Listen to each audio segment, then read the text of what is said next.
তারা আহলে কিতাবরা আবার সবাই একরকম নয়।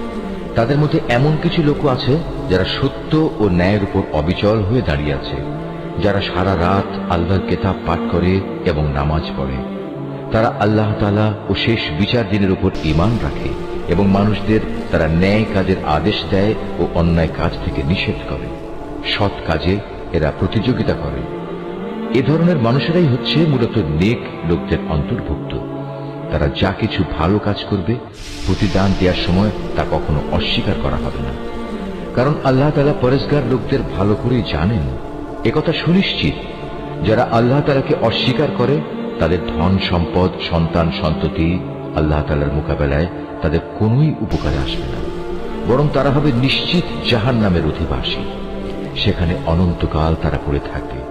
এ ধরনের লোকেরা এ দুনিয়ার জীবনে যা খরচ করে তার উদাহরণ হচ্ছে যারা নিজেদের উপর অবিচার করেছে সেই দলের শস্য ক্ষেত্রের উপর দিয়ে প্রবাহমান হিম শীতল তীব্র বাতাসের মতো, যা তাদের শস্যক্ষেত্র বরবাদ করে দিয়ে গেল। মূলত আল্লাহ তাআলা তাদের উপর কোনোই অবিচার করেননি, বরং কুফরির পন্থা অবলম্বন করে এরা নিজেরাই নিজেদের উপর জুলুম করেছে।